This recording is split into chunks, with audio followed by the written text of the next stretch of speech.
Bonjour mesdames et messieurs, je suis Abdeslam Nada, directeur de la planification au commissariat au plan. Je vous informe d'abord que je vais présenter mon exposé en langue française et que des fiches synthétiques à la base des présentations sont disponibles et accessibles en deux langues, arabe et française, sur le site du Haut Commissariat au plan. Cette matinée de la célébration de la Journée mondiale de la statistique 2020 est consacrée à la thématique des objectifs de développement durable, notamment sur l'angle des enjeux de la statistique officielle pour produire les indicateurs nécessaires à leur mesure, leur suivi et leur évaluation. Un ensemble de présentations vont être faites par les responsables et cadres du Haut Commissariat au plan, mettant en évidence certains travaux réalisés par cette institution relatifs aux ODD dans leur globalité ou à certaines de leurs dimensions telles que les indicateurs de développement humain, la sécurité alimentaire ou encore les outils de modélisation et de reporting sur les ODD. Mon exposé est consacré à la présentation de la situation de la mise en œuvre des objectifs de développement durable au Maroc et des enjeux de la statistique officielle relatifs à sa capacité de produire les connaissances nécessaires à l'éclairage de la prise de décision dans les domaines de l'élaboration des politiques publiques, du suivi et de l'évaluation de la réalisation de ces objectifs. Cette présentation s'inscrit, en plus de la célébration de la Journée mondiale de la statistique 2020, dans le cadre de la stratégie globale de communication adoptée par le Haut Commissariat au plan sur les objectifs de développement durable. Sa thématique des ODD puise sa pertinence du fait que les objectifs de développement durable se trouvent au carrefour des préoccupations de la thématique de la Journée mondiale de la statistique.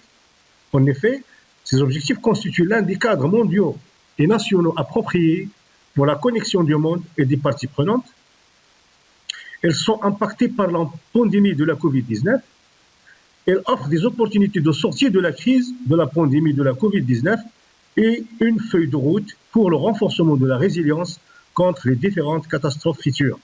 De même, elles couvrent des domaines qui présentent des défis réels pour la statistique officielle.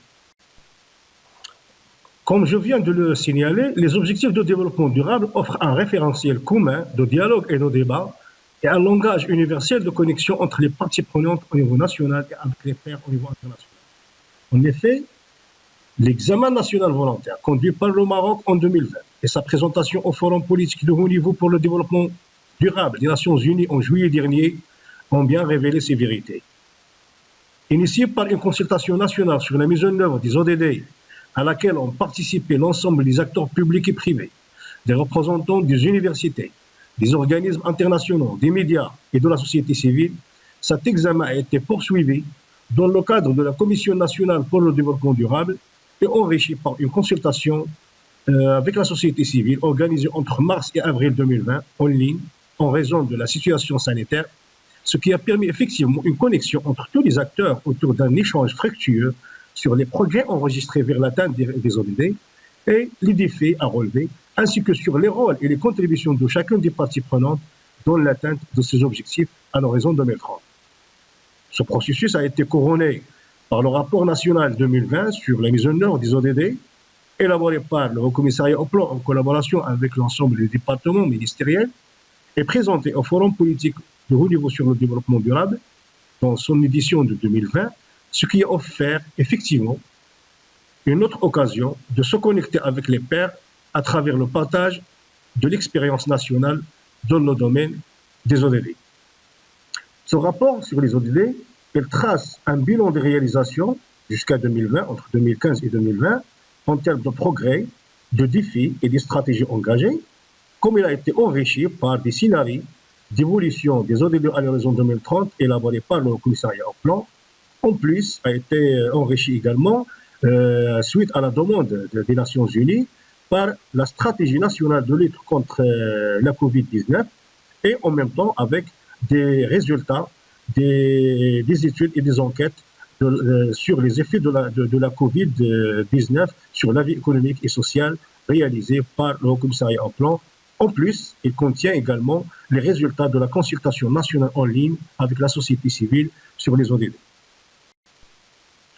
Pour ce qui est des réalisations en matière des ODD au Maroc, le bilan montre qu'il y a des avancées qui sont certainement enregistrées, Mais il reste encore des défis à relever. Je ne vais pas passer en revue toutes les réalisations et tous les défis, puisque le rapport complet est déjà sur le site du HCP. En bref, on peut distinguer 3 niveaux. Premièrement, c'est qu'il y a des cibles qui sont déjà atteintes 10 ans avant leur échéance. C'est le cas de l'éradication de la faim, la réduction de la mortalité maternelle et infantile, la généralisation de scolarisation primaire, la réalisation de la parité filles-garçons dans tous les cycles scolaires et la généralisation de l'accès à l'eau et à l'électricité. Mais aussi, il y a des cibles qui seront quand même atteintes à l'horizon 2030. C'est notamment le cas de la lutte contre la pauvreté, l'amélioration de la nutrition des enfants de moins de 5 ans et la généralisation de la scolarisation dans tous les cycles scolaires, la couverture sociale et la production des énergies renouvelables. Mais, en revanche, il y a des cibles qui présentent encore des défis, notamment la réduction des inégalités sociales et territoriales et de genre, la promotion de la croissance économique créatrice d'emplois décents, notamment pour les jeunes et les femmes, aussi la préservation de la biodiversité et la lutte contre les effets du changement climatique. Par ailleurs, au-delà de ces défis, le défi majeur et transversal qui persiste et auquel on devrait faire face consiste à pérenniser les acquis et à éviter les détériorations des déficits déjà existants, sous l'effet surtout des crises et de catastrophes telles que celle de la pandémie de la Covid-19 qui avait négativement impacté des dimensions importantes des ODD. Si dans cette logique de préservation des acquis et d'identification des meilleures pistes de redressement de la dynamique de la mise en œuvre des ODD après la Covid-19, que s'impose l'importance et le rôle de la statistique officielle pour éclairer la prise de décision et mettre à la disposition des usagers des données fiables et en temps réel leur permettant de participer activement et constructivement à tout processus décisionnel et d'adhérer à l'exécution des choix qui en découlent. Les enjeux de la statistique officielle sont à cet égard multiples et de taille. Il s'agit notamment du renseignement de l'ensemble des indicateurs ODD avec leur désagrégation par catégorie de population et par zone géographique, tels que préconisés par l'agenda 2030, afin de traiter les grandes problématiques de développement durable, dont notamment la lutte contre la pauvreté, la réduction des inégalités et la promotion de l'égalité des sexes, afin de ne laisser personne de côté. Deuxième enjeu a trait au développement des méthodes et des outils statistiques nécessaires à la conduite d'analyses socio-économiques et environnementales liées aux cibles des ODD et la réalisation des études évaluatives de leur mise en œuvre des objectifs de développement durable, ce qui pourrait contribuer à l'éclairage de la prise de décision dans ce domaine. Un autre défi, un enjeu, a trait au renforcement de la connexion et de l'adhésion des différents acteurs aux stratégies d'accélération de la réalisation des ODD par la production de statistiques et de connaissances fiables et mobilisatrices, bénéficiant de la confiance de l'ensemble des utilisateurs, notamment dans des contextes de crise tels que le cas de la pandémie de Covid-19. Ce partage et cet échange autour du diagnostic des ODD, mais en même temps quels sont les objectifs qu'on devrait prioriser, mais en même temps avec le rythme avec lequel on devrait progresser pour assurer, pour honorer nos engagements à l'horizon 2030. Conscient de ces enjeux, le Maroc développe d'une manière continue son système statistique national et dans ce cadre, le Haut Commissariat au Plan a réalisé un ensemble d'enquêtes statistiques et d'études socio-économiques qui ont permis effectivement d'améliorer la capacité du système statistique national à renseigner les indicateurs des ODD et d'apporter un éclairage sur un certain nombre de dimensions de l'agenda ODD et qui ont été négativement impactées par la pandémie, ce qui a contribué effectivement à l'élaboration des mesures d'atténuation des effets de cette pandémie. Les résultats de ces études et enquêtes ont été intégrés dans le rapport national 2020 sur la réalisation des ODD. Il s'agit notamment de l'étude d'estimation des effets de la Covid-19 sur la croissance économique, de la simulation des scénarios d'évolution des indicateurs des ODD à l'horizon 2030, de l'élaboration de la note stratégique sur l'impact socio-économique de la Covid au Maroc, ainsi que diverses enquêtes sur l'impact de cette pandémie sur les différents agents économiques. Par ailleurs, Afin de renforcer la connexion des parties prenantes concernées par les ODD, le Haut Commissariat au Plan a développé une plateforme de diffusion des indicateurs des ODD, accessible sur son site web. De même, les principaux résultats de la consultation en ligne avec la société civile sur la mise en œuvre des ODD ont été également intégrés dans ce rapport national 2020 sur la mise en œuvre des objectifs de développement durable. Le HCP a également développé un réseau de partenariats avec les partenaires nationaux et les agences des Nations Unies au Maroc en faveur du renforcement des capacités en matière de production des données pour le renseignement des indicateurs ODD et de suivi et reporting sur la mise en œuvre de ces objectifs. Et là, Satega met en œuvre une convention avec le PNUD et 10 agences onusiennes relatives au suivi et reporting sur les ODD.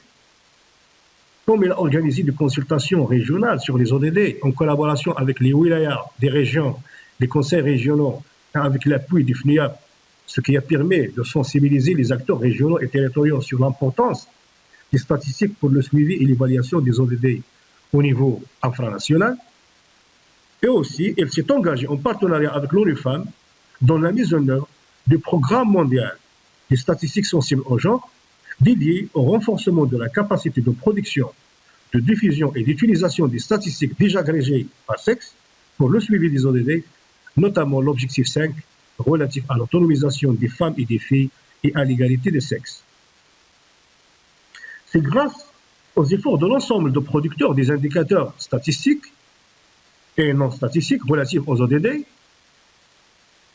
que le Maroc, après contextualisation des indicateurs ODD, arrive à renseigner totalement conforme aux métadonnées des Nations Unies ou partiellement avec des indicateurs proxy environ 62% de ces indicateurs, bien sûr statistiques et non statistiques.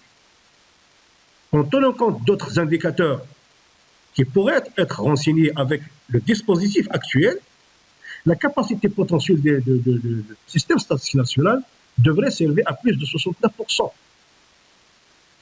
Par ODD, c'est vrai qu'il y a des disparités en termes de couverture ou bien de renseignement de ces indicateurs. Le système statistique national permet de produire jusqu'à 90% pour le DD9 par exemple, mais sa capacité reste modeste pour un certain nombre d'ODD, notamment ceux relatifs à l'environnement et aux inégalités, aux villes durables ou encore aux modes de consommation et de production durable. D'où la nécessité, en conclusion, d'accorder plus d'intérêt au système statistique national, notamment dans les moments de crise, afin de produire les données nécessaires à la prise de décision qui ne laissent personne de côté. Voilà, merci de votre attention et je reste à votre disposition pour plus d'informations ou de précisions.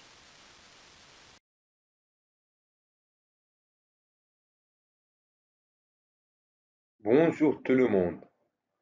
Notre présentation est intitulée Le bilan régional, outil spatial de suivi des ODD. En fait, le bilan régional est un dispositif quantitatif développé par l'Observatoire des conditions de vie de la population en vue de suivre les performances socio-économiques au niveau régional.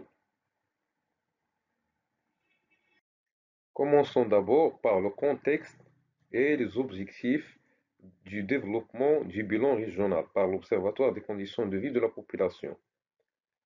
En fait, du point de vue analytique, l'analyse des disparités régionales est très importante car il permet de prendre en compte la variable spatiale qui est très importante dans la mise en œuvre et le ciblage des politiques publiques.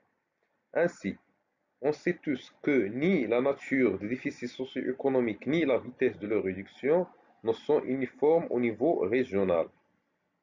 Le troisième point est que le bilan socio-économique du Maroc qu'on a réalisé met en évidence les changements importants qu'ont connus les régions en termes des attributs et des performances socio-économiques. Dans ce contexte, ce bilan constitue un dispositif consistant de suivi des ODD au niveau régional via des indicateurs simples et composites.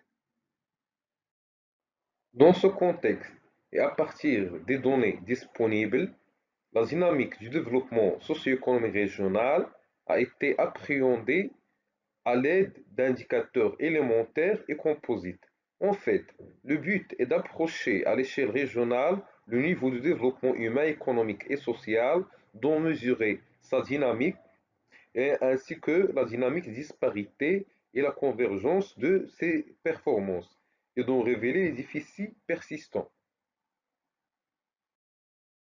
Commençons d'abord par les mesures simples qui consistent à des indicateurs développés par l'Observatoire à partir des données disponibles dans l'optique d'alimenter un tableau de bord très consistant et très utile en matière de suivi des performances socio-économiques des régions et des objectifs de développement durable au niveau régional. En fait, les réalisations enregistrées à l'échelle nationale et régionale sont appréhendées à travers la santé, l'éducation, l'activité économique et les équipements sociaux.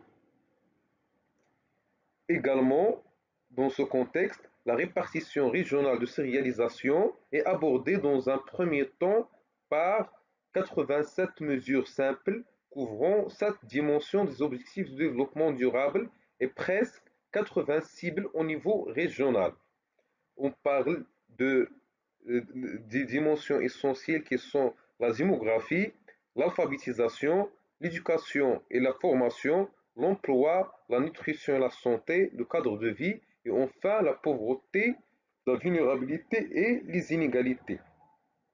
Les données utilisées couvrent la période 2001-2017 et proviennent des enquêtes de niveau de vie et de consommation des ménages, des enquêtes emploi et des recensements généraux de la population et de l'habitat. Tableaux de bord régionaux de suivi des indicateurs socio-économiques et qui permettent également de suivre les ODD au niveau régional se présentent sous la forme suivante. Nous avons dans la première colonne l'objectif de développement durable lié à l'indicateur présenté, dans la dimension présentée bien sûr. Dans la deuxième colonne, le cible. Dans la troisième colonne, la dimension et puis l'indicateur qui reflète cette cible et l'ODD dans le cadre d'une dimension choisie. Cette batterie d'indicateurs permet à la fois de suivre les performances socio-économiques régionales dans les différentes dimensions citées, ainsi que les ODD et les cibles des objectifs de développement durable liés à ces performances. Dans la même logique, nous disposons d'une panoplie d'indicateurs qui permettent de suivre les différentes cibles liées à la dimension éducation et formation. Ainsi de suite, nos variables régionales ou nos indicateurs régionaux permettent de suivre les performances régionaux en termes d'emploi.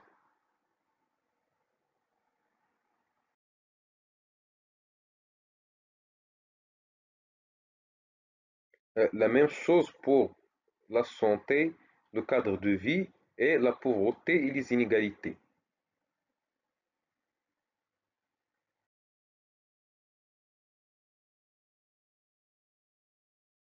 Également, nous avons plusieurs indicateurs euh, de suivi de l'évolution démographique des régions.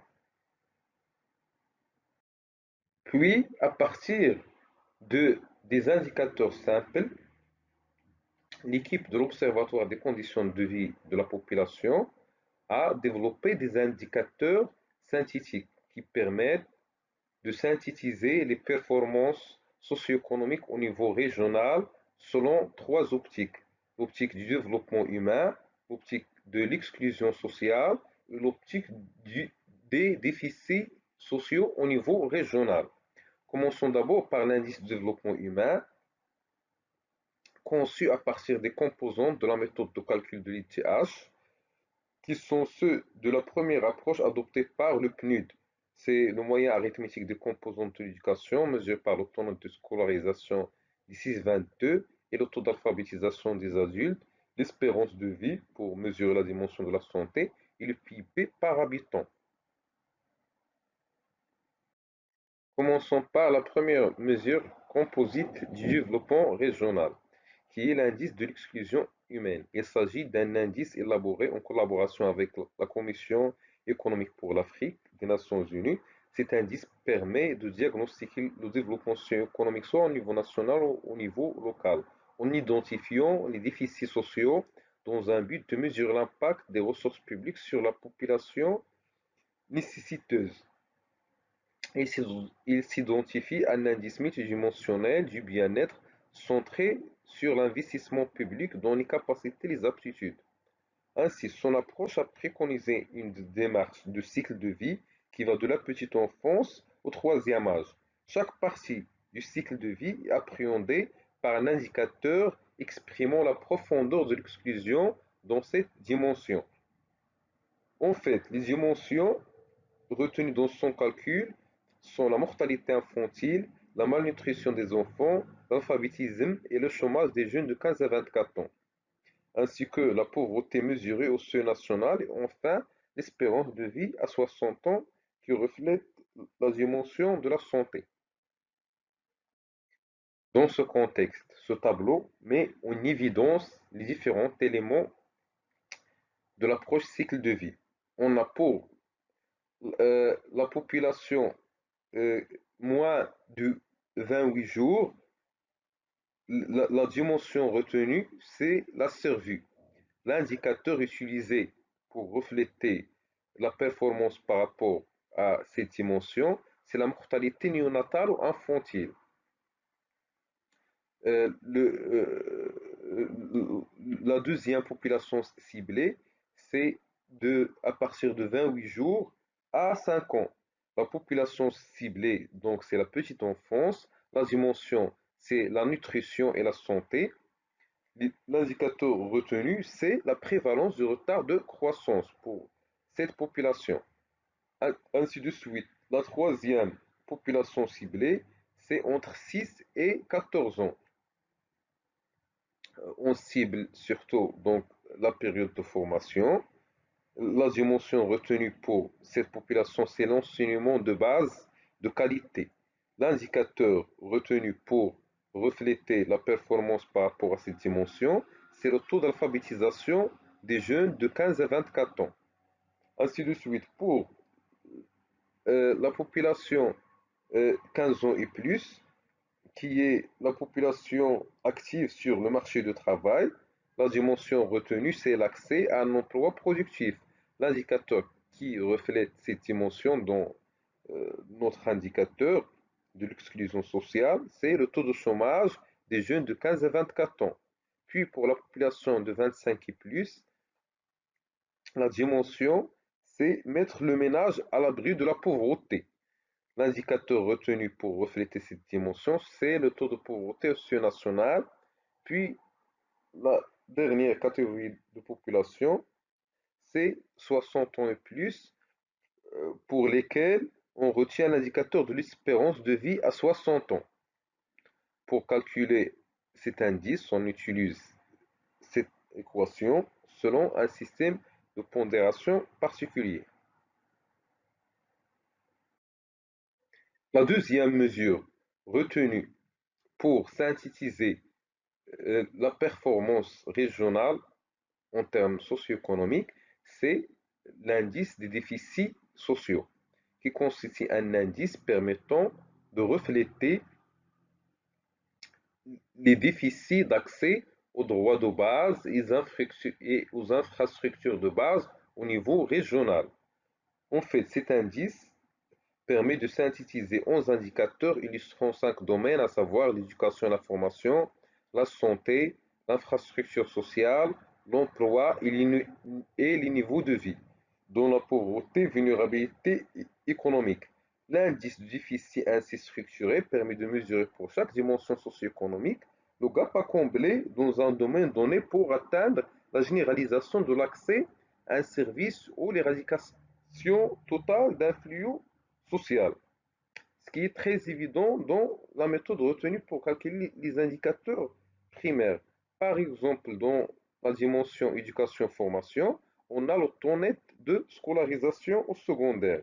On compare la valeur observée avec l'objectif qui est la généralisation de la scolarisation secondaire qui est 100%. Et on calcule le gap relatif pour refléter le déficit social en matière de cet indicateur et donc en matière de cette dimension. Enfin, nous avons utilisé l'approche de convergence pour évaluer et quantifier les écarts de développement régional en termes de temps et en termes d'horizon temporel surtout. En fait, les écarts de développement entre les régions les mieux avancées et celles en retard sont révélateurs d'une grande hétérogénéité en termes d'investissement dans les ressources humaines, d'accès aux soins de santé, de croissance, de revenus, d'emploi, de pauvreté, d'inégalités sociales et d'équipements sociaux de base. Dans l'analyse et l'évaluation de la réduction des disparités régionales, la mesure du processus de convergence constitue une démarche intéressante. L'objectif est d'appréhender l'évolution de la distribution des écarts de développement régionaux en utilisant une approche économétrique de mesure des inégalités régionales selon trois indices, les écarts moyens, les bêta-convergences et les sigma-convergences. Ces indices permettent de mesurer le processus de convergence du développement qui s'opère entre les régions du Maroc entre deux dates faute d'une série de données. Le tableau suivant montre une partie des résultats de l'approche de la bêta-convergence. Par exemple, pour le taux net de la scolarisation, il y a une convergence significative. Et il faut 19 années pour réduire les inégalités régionales en termes de taux net de scolarisation au cycle collégial de moitié. Ainsi de suite, on remarque que pour le taux net de scolarisation au cycle secondaire, le processus de convergence n'est pas confirmé. C'est-à-dire que les inégalités régionales en termes d'accès au cycle secondaire sont très structurelles et il est difficile de les réduire significativement à court et à moyen terme.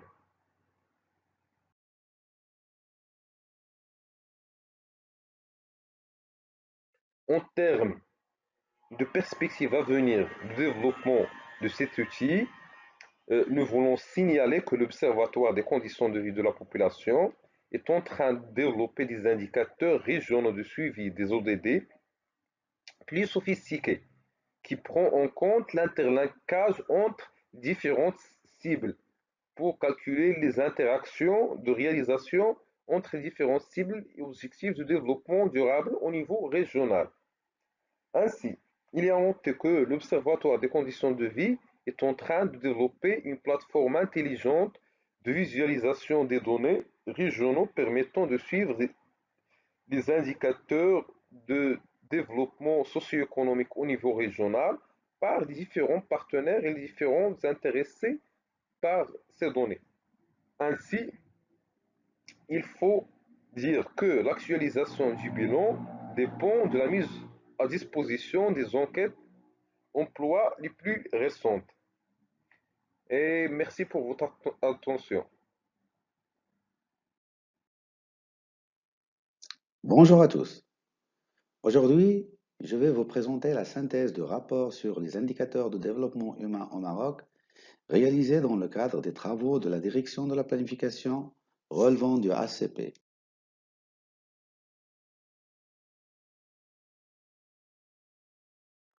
Les objectifs de ce rapport visent à examiner l'évolution de l'IDH, traiter les principaux aspects sectoriels du développement humain, mettre en évidence les impacts de Covid-19 sur les progrès réalisés, examiner la disponibilité des statistiques dans ce domaine, et pour finir, on propose quelques pistes de promotion du développement humain au Maroc. Comme vous savez, le Maroc a fait du développement humain un choix irréversible et s'est engagé dans de grands chantiers de réformes économiques et sociales initiés par Sa Majesté le roi Mohamed VI, que Dieu le glorifie, en particulier dans le domaine de lutte contre la pauvreté et la précarité sociale, à travers l'NDH qui vise la mise en œuvre des programmes centrés sur le développement du capital humain, l'appui aux catégories en situation difficile et le lancement des initiatives génératrices de revenus et d'emplois. Ces efforts ont entraîné une amélioration continue, mais elles demeurent en deçà des attentes des Marocains. Pour mesurer les avancées en matière de développement humain, le schéma suivant présente la conception de l'IDH, qui est un indicateur composite qui permet de mesurer le niveau moyen d'un pays en termes de potentialité humaine élémentaire. Il indique ainsi dans quelle mesure les habitants mènent une vie longue et saine, ont accès à l'éducation et jouissent d'un niveau de vie décent. Pour l'examen de l'évolution de l'IDH au Maroc, trois constatations s'imposent. L'IDH manifeste une tendance à la hausse, passant de 0,458 en 1990 à 0,676 en 2018, soit une amélioration globale de 47,7%. Le Maroc est classé en 2018 à la 121e place et il se situe dans la catégorie des pays de développement humain moyen. Cependant, l'IDH a des limites et des insuffisances. Il ne transpose pas de manière objective la réalité. Il ne prend pas en compte les aspects politiques, ce qui neutralise tous les efforts consentis par l'État. Par ailleurs, l'examen conduit par l'OACP de cet indice au niveau régional montre une amélioration de l'IDH entre 2004 et 2014 de l'ordre de 1,7% au niveau national. Cependant, les disparités, comme vous voyez dans ces deux cartes, les disparités entre les régions existent en termes de rythme d'amélioration. Les régions qui ont enregistré un taux d'accroissement de l'IDH supérieur à la moyenne nationale, qui est 1,9%, sont Marrakech-Safi, Tanger-Tétouan Al-Hoceima et l'Oriental. Pour traiter les principaux aspects sectoriels du développement humain, on s'est basé sur les données récentes de ACP et des statistiques sur produits des différents départements sectoriels. Concernant la santé, le Maroc a connu une amélioration des indicateurs de la santé, en l'occurrence l'allongement de l'espérance de vie à la naissance de la population, qui est passé de 62 ans en 2004 à 76,6 ans en 2020.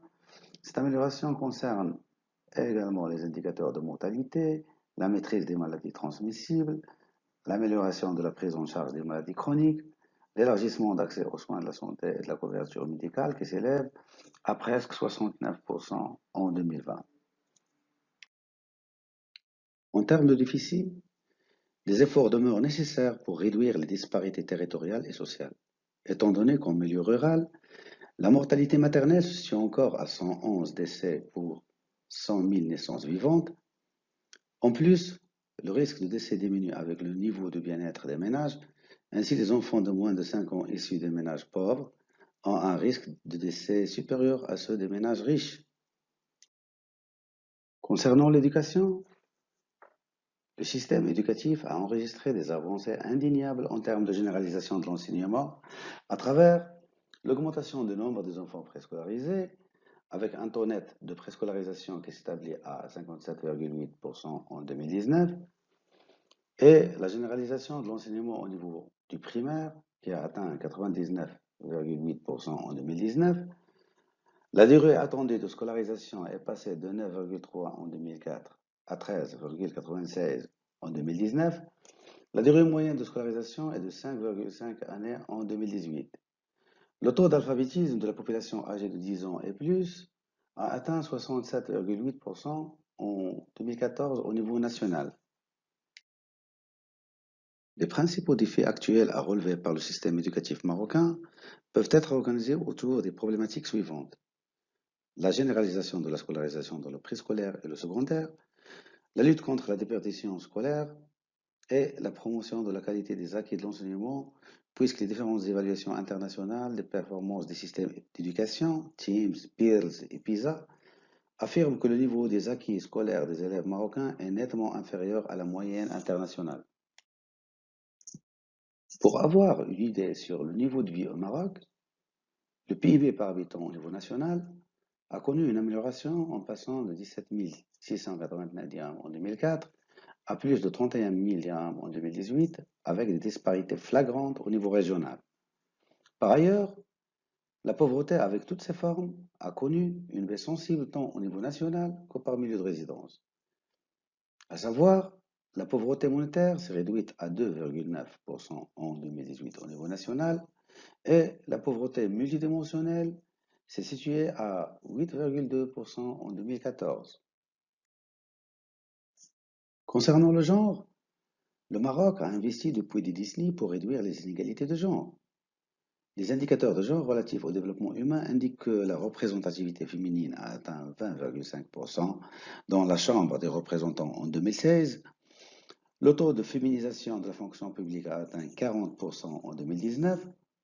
L'accès des femmes aux postes de responsabilité tous niveaux confondus a augmenté de 10% en 2002 à 23,5% en 2019.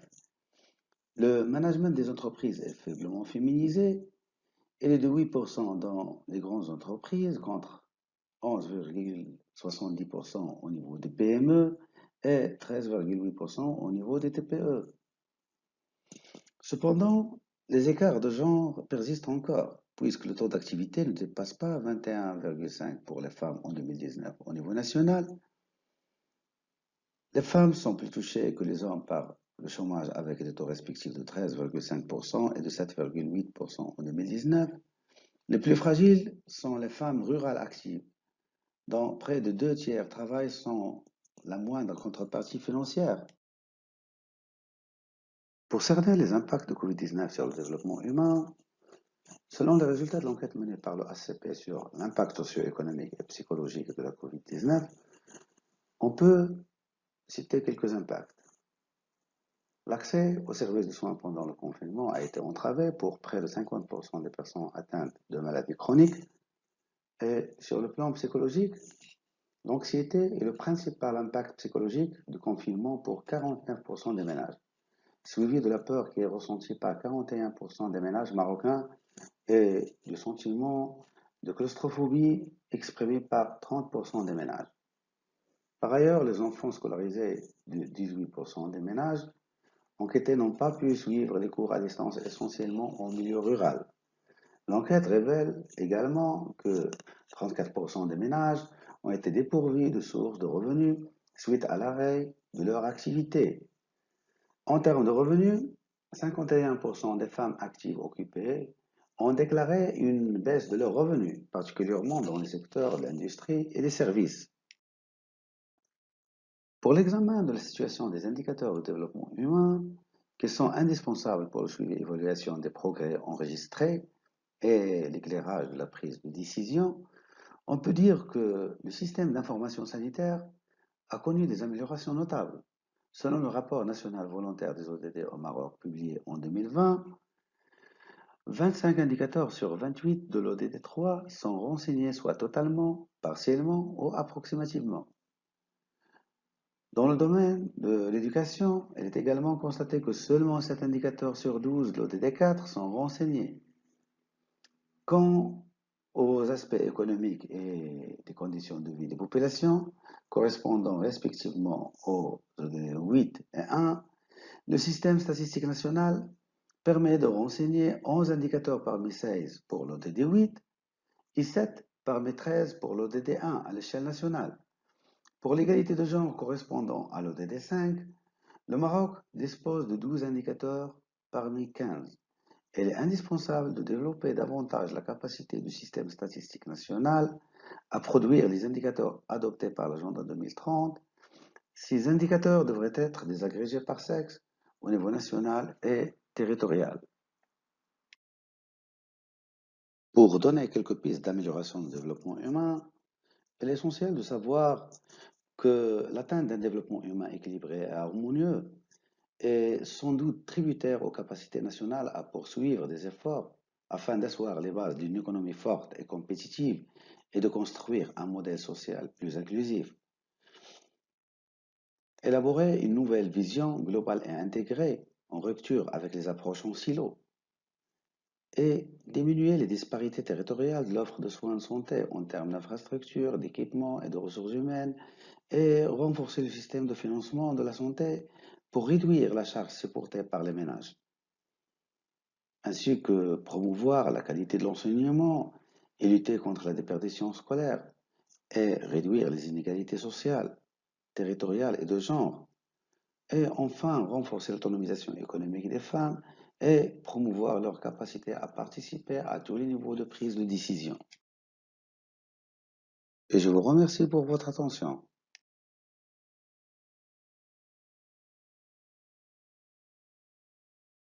Le Haut Commissariat au Plan célèbre la Journée mondiale de la statistique 2020. Notre participation à cet événement porte sur une présentation intitulée Mesures de la sécurité alimentaire au Maroc, défis du système statistique national. La présentation comporte les parties suivantes. Dans un premier lieu, une introduction. Dans le premier chapitre, on fait un rappel des dimensions et des indicateurs de la sécurité alimentaire préconisés par la FAO. Puis dans le chapitre 2, on présente l'état des lieux de la sécurité alimentaire au Maroc à travers les principaux indicateurs disponibles par catégorie d'indicateurs et on compare leurs valeurs à l'échelle mondiale. Le troisième chapitre traite l'impact de la pandémie Covid-19 sur les indicateurs de la sécurité alimentaire au Maroc, suivi d'un quatrième chapitre sur les pistes de promotion du système statistique national relatif à la sécurité alimentaire. Et enfin, une conclusion. Introduction. Le droit à l'alimentation remonte à 1948, dans la Déclaration universelle des droits de l'homme, qui stipule que toute personne a droit à un niveau de vie suffisant, y compris une alimentation adéquate.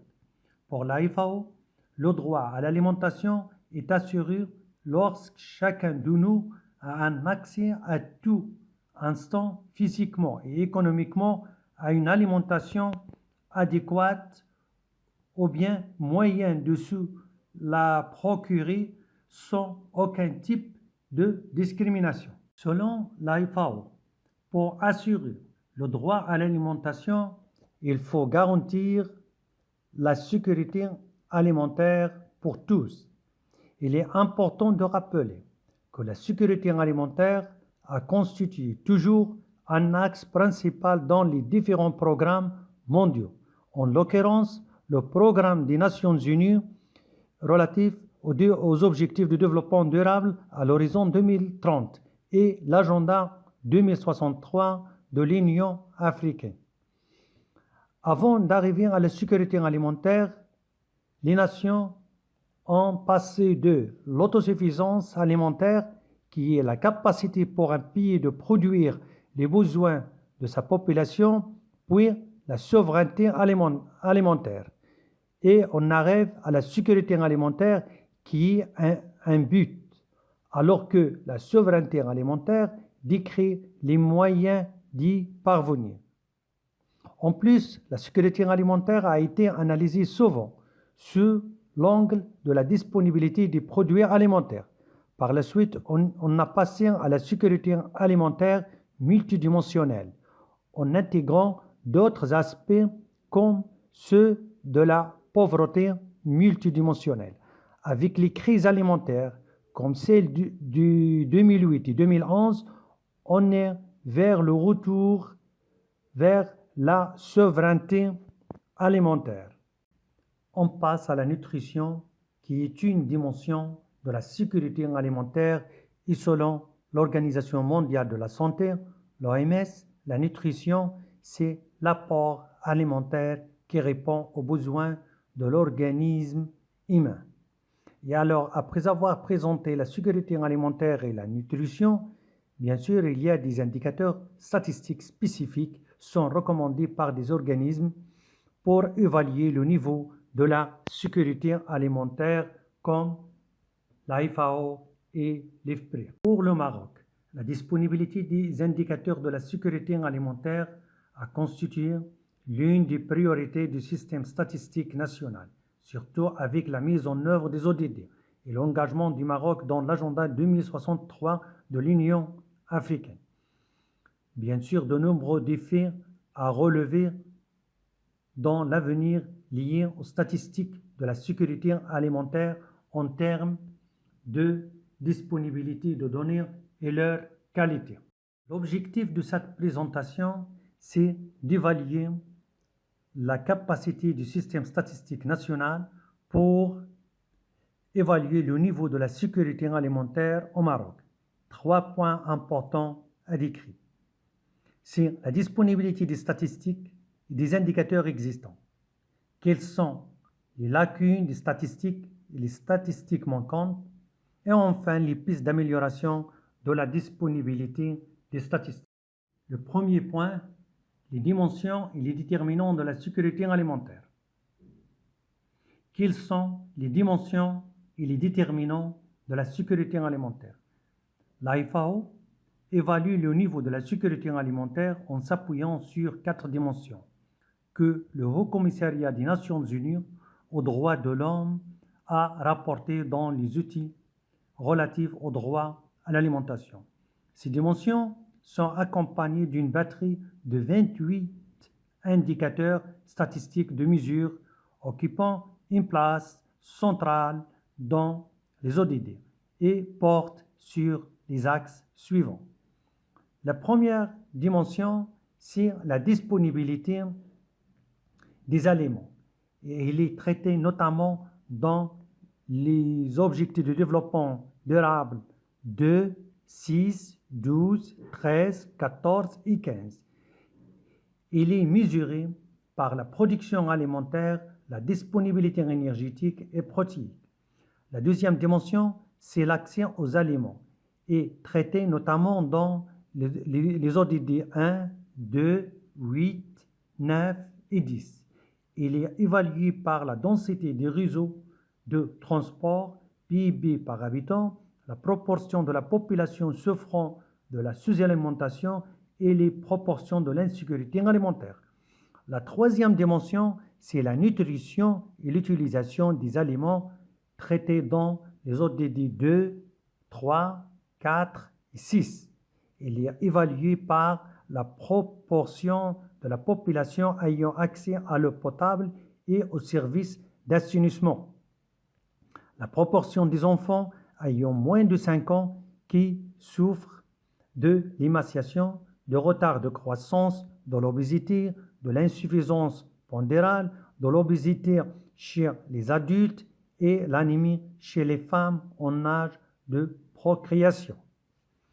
Et en dernier lieu, la dimension de la durabilité de la sécurité alimentaire.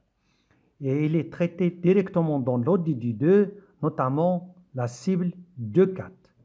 Il est évalué par la proportion des importations des céréales, les terres agricoles utiles par habitant, surtout dans les zones irriguées, la proportion des importations alimentaires, la variabilité de la production et la variabilité de la disponibilité alimentaire et enfin la stabilité politique du pays. Le deuxième point, la situation des indicateurs de la sécurité alimentaire au Maroc. L'analyse de la sécurité alimentaire porte sur quelques indicateurs relatifs aux principaux produits alimentaires de base. En termes de disponibilité, 2 indicateurs importants sont examinés. La production locale et les importations ou les exportations. Ces 2 indicateurs sont disponibles pour la majorité des produits alimentaires. Seulement, la date de leur publication reste indéfinie pour le suivi régulier de leur évolution. À ces indicateurs s'ajoute la consommation moyenne annuelle par produit, comparée à la fois à la disponibilité apparente et à la consommation mondiale et on évalue les écarts. Le tableau suivant présente les principaux indicateurs disponibles de la sécurité alimentaire recommandés par la FAO. Les indicateurs présentent l'état de la situation de la sécurité alimentaire par catégorie. Pour les ressources naturelles, bien sûr la terre et l'eau, 2 indicateurs importants sont retenus. Les terres agricoles par habitant sont de 0,25 hectares par habitant et seulement 0,04 hectares par habitant dans les zones irriguées. La disponibilité de l'eau est de 620 mètres cubes par habitant.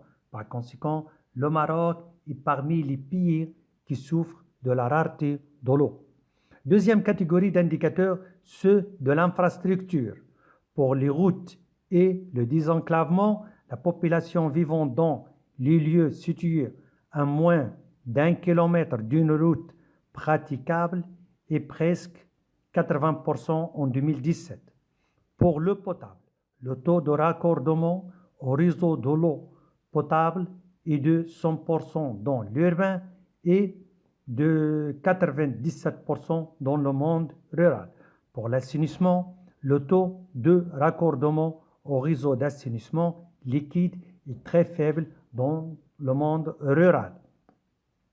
Pour l'électrification, la proportion de la population ayant accès à l'électricité dans le monde rural est de 98% en 2018. Pour les autres catégories d'indicateurs, tels que la répartition de la richesse, qui est mesurée par le PIB par habitant, il est de 32 348 dirhams par habitant en 2018. L'indépendance alimentaire, on a deux sous-indicateurs. Le premier, c'est les importations alimentaires par rapport aux exportations globales du pays. Il est de 17% en 2019. Pour les importations alimentaires sur les exportations alimentaires, il est de 86% en 2019. Le revenu est approché par les dépenses des ménages. Une étude réalisée par le HCP en 2003 estime que 95,9% du revenu est affecté aux dépenses des ménages et les dépenses alimentaires représentent 37% des dépenses totales en 2014. Et la population n'ayant pas atteint le niveau minimal d'apport calorique est de 0,1% en 2014. L'indicateur de l'insécurité alimentaire comporte deux sous-indicateurs. Le taux de l'insécurité alimentaire sévère et modéré qui est de 25,9% en 2020 et le taux de l'insécurité alimentaire sévère qui est de 2,6% en 2020. Ce sont des résultats de l'enquête FIES que le HCP a réalisé pour la première fois avec l'appui de la FAO. Auparavant, le Maroc, avec ces deux indicateurs, est classé toujours en dernier rang dans l'Afrique du Nord. Mais avec ces nouvelles valeurs, le Maroc vient en tête de liste dans l'Afrique du Nord et les pays MENA. C'est-à-dire que la population marocaine est plus rassurante de leur niveau de sécurité alimentaire que les populations des autres pays. Maintenant, on va passer à l'état nutritionnel qui est le résultat de la sécurité alimentaire et autres facteurs. Alors, les enfants de moins de 5 ans qui souffrent de l'insuffisance pondérale sont de 2,9% en 2018. Les enfants de moins de 5 ans souffrant de retard de croissance sont de 15,1% en 2018. Et les enfants de moins de 5 ans qui souffrent de l'émaciation sont de 2,6% en 2018. Et les enfants ayant moins de 5 ans souffrant de surpoids sont de 10,5% en 2018. Ce deuxième tableau présente l'état du lieu des produits alimentaires de base au Maroc. On a un certain nombre de produits de base tels que les céréales, le sucre, les huiles d'olive, les viandes, le lait, les œufs et le poisson. Et des indicateurs tels que la production, les importations et les exportations, la disponibilité apparente, la consommation, le taux de couverture des besoins par la production locale et enfin le niveau de consommation à l'échelle mondiale. Pour les céréales, on a un taux de couverture de 59% en 2018, avec une consommation très élevée par rapport à la consommation par habitant au niveau mondial.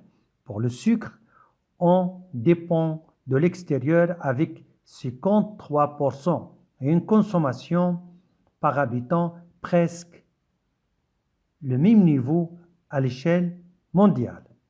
En général, les produits d'origine animale, le Maroc a une couverture presque 100% de ses besoins. Cependant, le niveau de consommation de ces produits d'origine animale reste faible par rapport au niveau de consommation à l'échelle mondiale. Le troisième point, c'est l'impact du Covid-19 sur les indicateurs de la sécurité alimentaire et la nutrition au Maroc.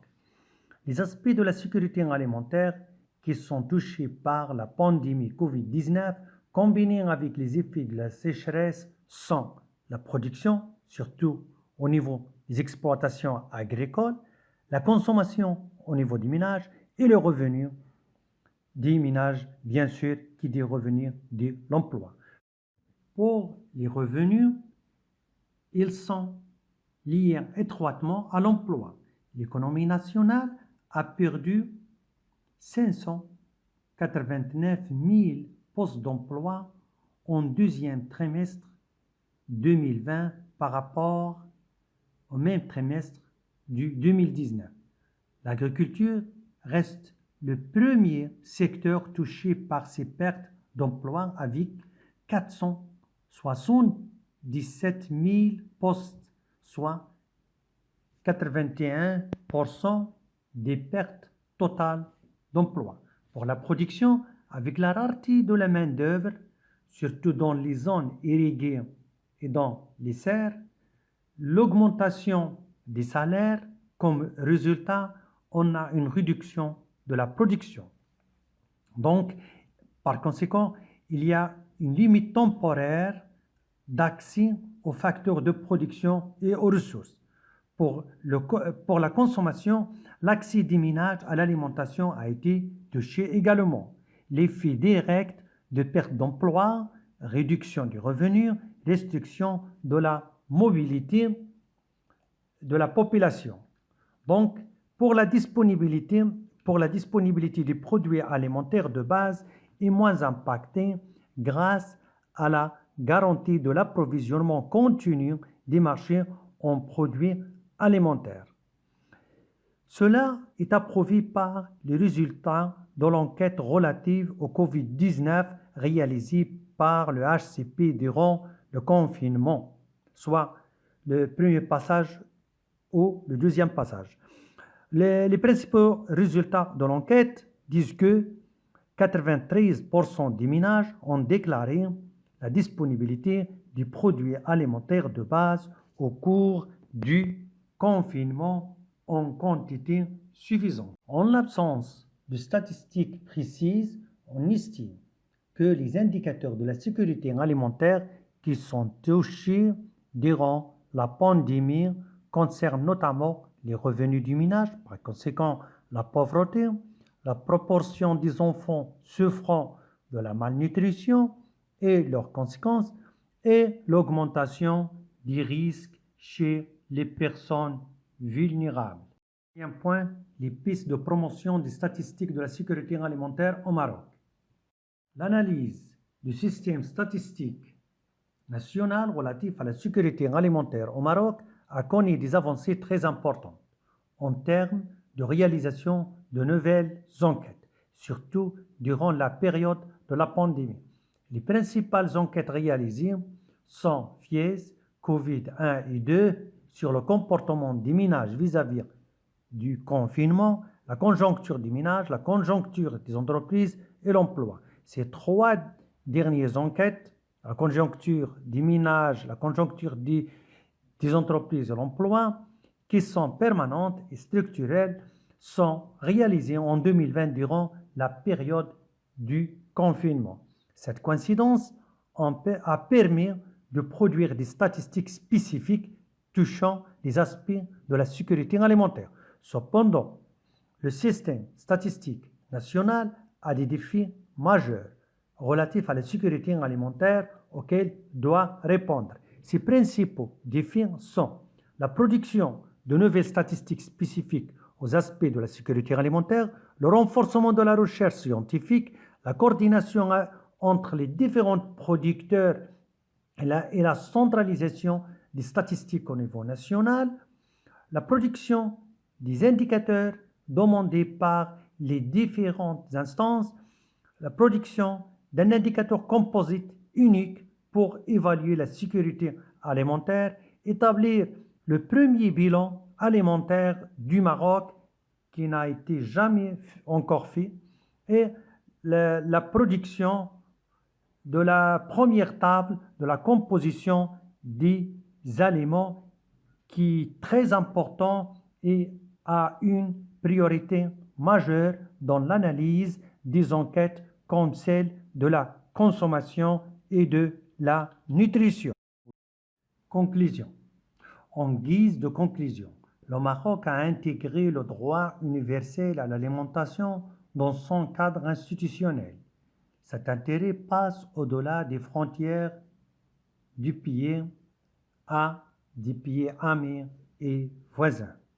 Le système de la statistique nationale a connu des améliorations en termes de production de nouvelles données avec une fréquence importante. Ces améliorations ont été présentées dans le rapport national volontaire 2020 sur la mise en œuvre des ODD aux Nations Unies.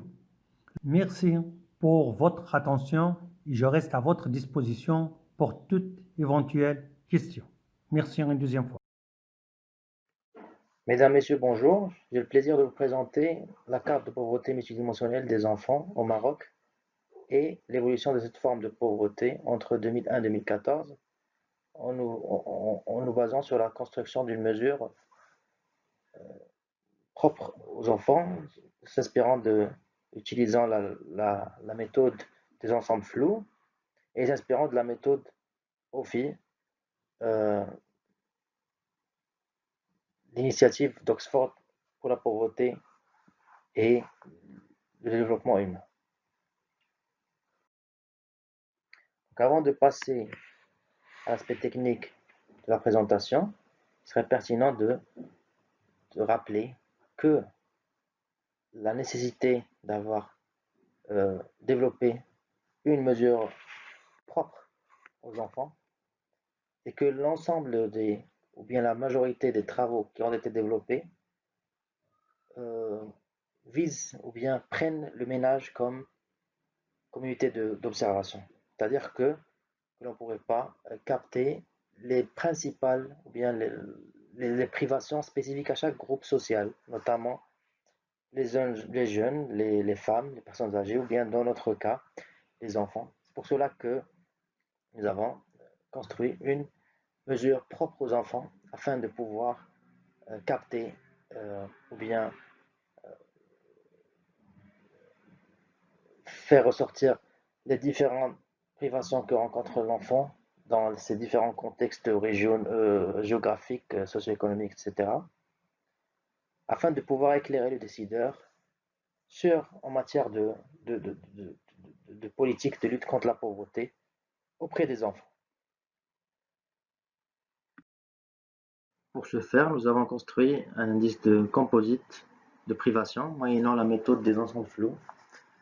Donc, cette méthode a la particularité de capter, mis à part les situations de pauvreté évidentes, les situations de non-pauvreté évidentes, les autres situations intermédiaires, en adoptant une notion d'appartenance plus ou moins forte d'un individu à la population pauvre. Le score de privation dont nous avons parlé sera calculé de la manière suivante qui est présentée par la première formule. Et donc pour chacun des indicateurs compris dans le score de privation, nous devrions affecter une pondération qui sera calculée en utilisant la formule de Serioli-Desani qui est présentée par la deuxième formule dans la diapositive. Donc nous avons au niveau du HCP arrêté les 10 indicateurs suivants qui seront compris dans notre mesure ou bien dans notre indice composite de pauvreté multidimensionnelle des enfants.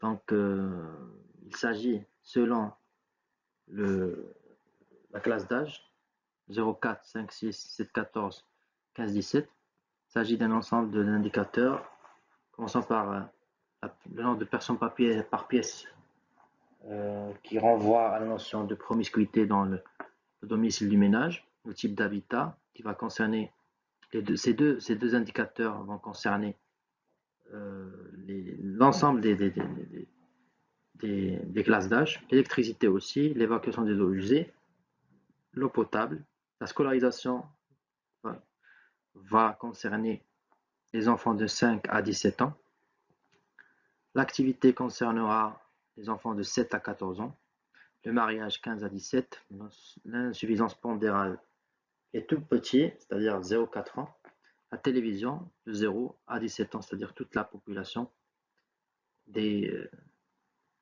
enfants. Nous allons dans ce qui suit définir l'ensemble des indicateurs traçant la situation de privation des enfants. Et ce sont des indicateurs-là qui sont compris dans notre mesure de pauvreté multidimensionnelle des enfants. Donc, comme nous l'avons mentionné dans le tableau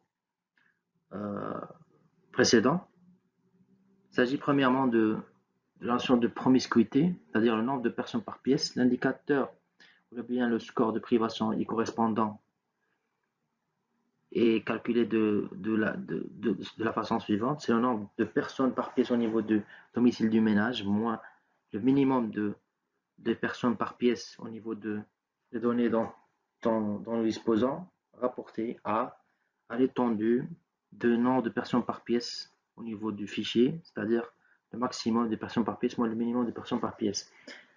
Et c'est donc, comme nous avons dit, un score de privation concernant l'ensemble des enfants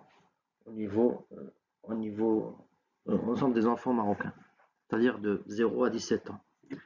Puis ensuite, l'indicateur type d'habitat, le score de privation qui lui correspond, passe de 0 au niveau des villas, c'est-à-dire les enfants habitant les villas, les appartements, les maisons modernes, à 0,33 pour les enfants habitant les maisons en dur, 0,66 pour les maisons en pisé, et 1, c'est-à-dire privation totale pour les enfants habitant dans les bidonvilles.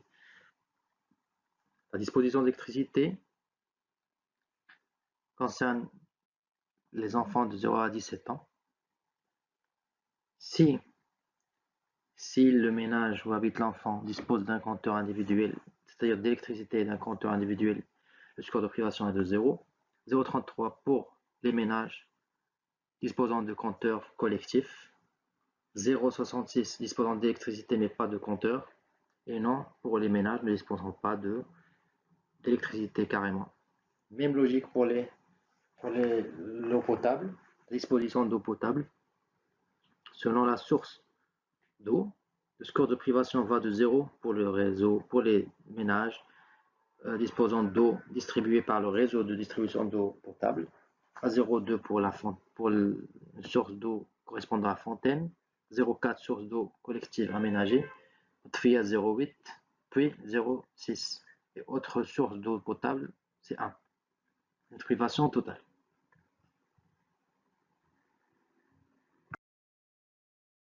Évacuation des eaux usées.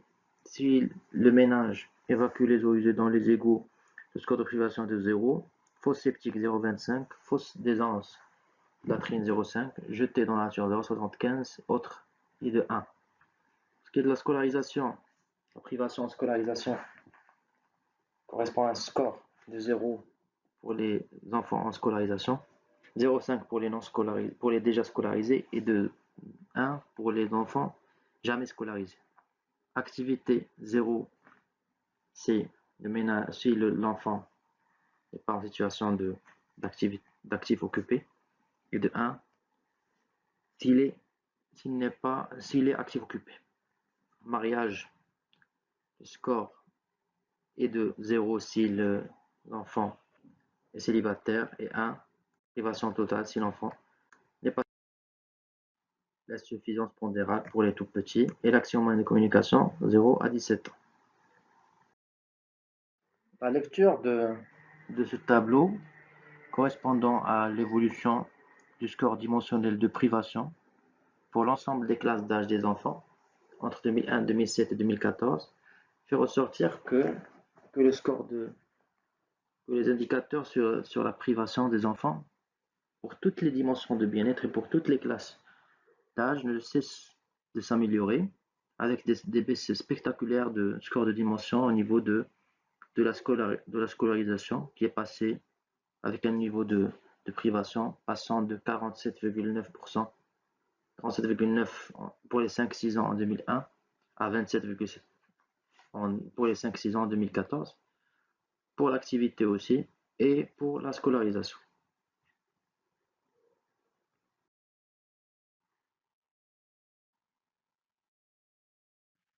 L'évolution de la pauvreté multidimensionnelle des enfants au Maroc fait ressortir une forte tendance à la baisse.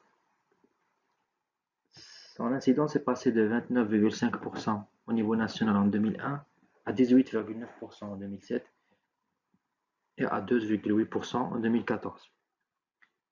Analysant par composante géographique, cette incidence est passée de 11,5% au milieu urbain en 2001 à 5,2% en 2014, contre 47% en 2001 à 22,4% en 2014. Même tendance affichée auprès des garçons, 29,3% en 2001 et 12,7% en 2014, et auprès des filles, 29,7% en 2001 à 12,9% en 2014. Il est rappelé, comme nous l'avons mentionné au début de la présentation, que la méthode que nous avons utilisée, basée sur la méthode des ensembles flous, est inspirée aussi de la méthode OFI. Donc, il ressort un ensemble d'indicateurs que nous avons présentés dans cette diapositive. Premièrement, c'est le taux de pauvreté, le headcount, c'est le seuil de 30% des privations. L'intensité de privation, c'est le pourcentage des privations chez les pauvres. Parmi les pauvres, on prend le pourcentage des privations, c'est-à-dire le niveau moyen de privation chez les pauvres. L'indice de pauvreté multidimensionnelle, c'est le produit des deux, c'est le IPM, il est égal à H fois A. La sévérité de la pauvreté, c'est le seuil de 50% des privations. La vulnérabilité de la pauvreté correspond à entre 20 et 30% des privations. L'évolution du taux de pauvreté multidimensionnel auprès des enfants entre 2001, 2007 puis 2014 est décrit par le graphe suivant. On remarque que c'est un phénomène plutôt rural, pardon. Donc au niveau national, c'était de l'ordre de 4, cette forme de pauvreté des enfants touchait presque 44%, puis 24% en 2007 et 11% en 2014. Dans le milieu urbain, c'était de l'ordre de 12% en 2001, 6,1% en 2007 et 2,4% en 2014. En milieu rural, par contre, c'était de l'ordre de 75% en 2001, près de 47% en 2007 et 22% en 2014. De ce graphique montrant l'évolution de la forme multidimensionnelle de la pauvreté des enfants par rapport ou selon les différents seuils de pauvreté multidimensionnelle montre que la baisse de cette forme de pauvreté entre 2001 et 2014 est claire et sans ambiguïté. D'emblée, cette baisse est beaucoup plus apparente entre 2001 et 2007 qu'entre la deuxième partie, c'est-à-dire de 2007 à 2014. La mesure de pauvreté multidimensionnelle des enfants que nous avons construite ou développée nous a permis d'établir, de dégager le profil des enfants multidimensionnellement pauvres au Maroc, et puis de dégager aussi les déterminants de la pauvreté multidimensionnelle des enfants. Des conclusions suivantes en ressortent. La pauvreté et la vulnérabilité des enfants sont plus répandues géographiquement dans le milieu rural. Socio-économiquement, parmi les ménages dirigés par des analphabètes ou à faible capital scolaire, les personnes exerçant des professions à faible rentabilité économique, manœuvres non agricoles, ouvriers et manœuvres agricoles, exploitants agricoles. C'est aussi plus important parmi les enfants vivant dans des ménages à taille élevée, géographiquement toujours, parmi les enfants habitant dans des régions pauvres, notamment l'oriental, Beni Khnifra, Fas Meknes, Marrakech Asfi, Deraat Safilat, sont ces enfants-là qui sont les plus exposés à la pauvreté multidimensionnelle des enfants et à la vulnérabilité.